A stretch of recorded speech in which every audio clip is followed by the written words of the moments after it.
Commençons une nouvelle série de shorts consacrés aux ordres architecturaux. Le premier, c'est l'ordre dorique. Même si du proto-dorique est visible en Égypte, le dorique apparaît en Grèce au 7e siècle avant Jésus-Christ. La colonne dorique est la plus simple. Elle est constituée d'un fût cannelé et d'un chapiteau très simple, sans décoration. La hauteur de la colonne est comprise entre 4 fois et 5,75 fois le diamètre de la partie basse du fût.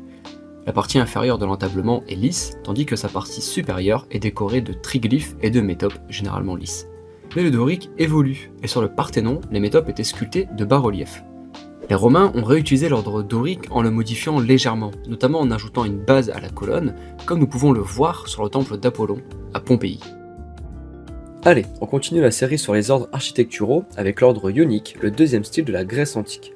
Cet ordre provient de la région d'Ionie, et les premiers grands bâtiments de cet ordre sont du 6e siècle avant Jésus-Christ. La colonne, décorée de 24 cannelures, est plus haute que celle du premier ordre. Elle mesure 8,5 fois le diamètre du bas de la colonne. D'ailleurs, ce bas de la colonne a également changé, il est maintenant décoré d'un socle d'un demi-diamètre de hauteur. La partie supérieure de la colonne est également décorée de fioritures.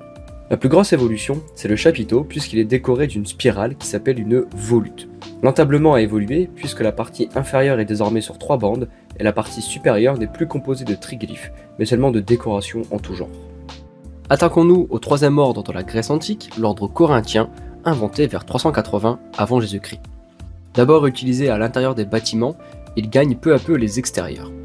La colonne corinthienne fait sensiblement la même taille ou est légèrement plus grande que la colonne ionique selon les édifices. Elle est décorée de 20 à 32 cannelures avec une moyenne de 24. La grande évolution de ce style est le chapiteau. Il est décoré de 2 éléments. 2 rangées de 8 feuilles d'acanthe chacune disposées en quinconce, et au-dessus de ces rangées de feuilles d'acanthe sont disposées 4 tiges formant une petite spirale au bout, qu'on appelle une crosse. La base est également légèrement modifiée pour contenir plus de détails, et l'entablement ne change pas dans sa structure, mais la frise corinthienne est plus décorée que la frise ionique. Je viens de réaliser que j'ai fait 3 shorts sur les ordres grecs sans même vous donner le vocabulaire de l'architecture antique. Alors on corrige ça maintenant. Le temple se dessine en 3 parties, la colonne, l'entablement et le fronton. La colonne est divisée en 2 ou 3 parties, la base quand elle existe, le fût constitué de tambours et le chapiteau constitué de 2 éléments.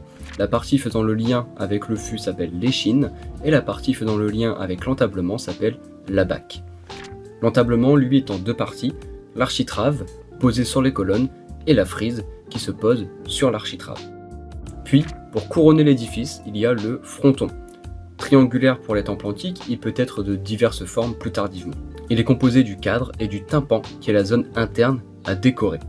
Voilà, maintenant vous savez décrire un temple antique.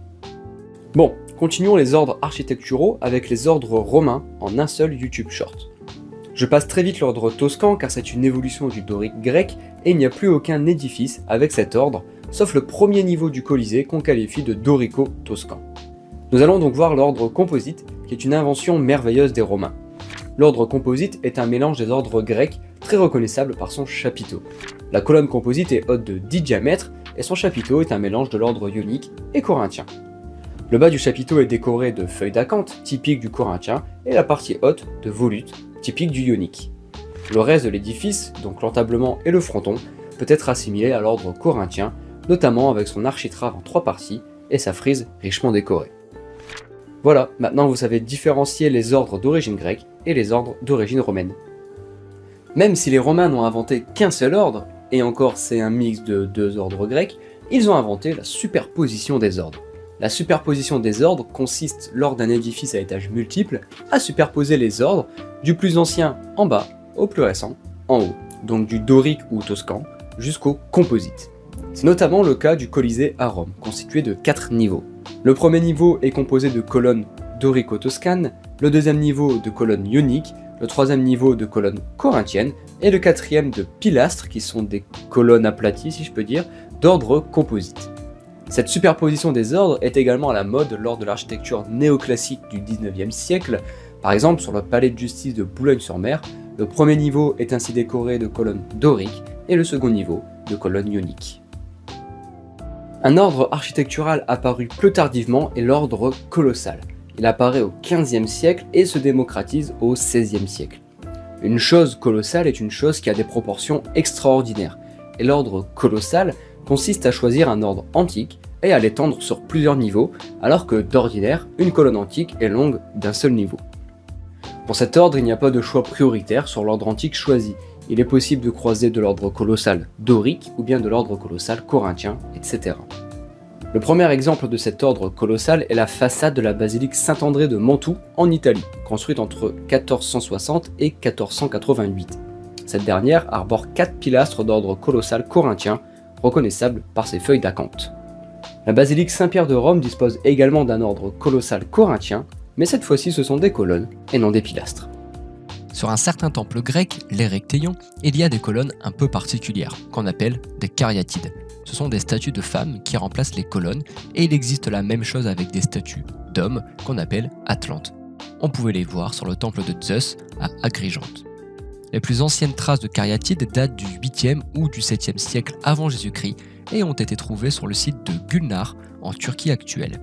Chez les Grecs, l'usage des cariatides est lié à l'ordre ionique, comme pour les rectéions. Un petit peu plus tard, les cariatides de l'Érectéion seront copiées pour décorer la villa d'Adrien, un empereur romain.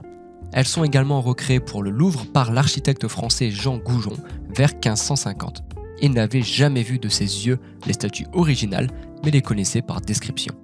Évidemment, ce n'était pas pour décorer un musée, mais bien pour décorer le palais royal, parce qu'avant d'être le musée du Louvre, c'était la maison du roi.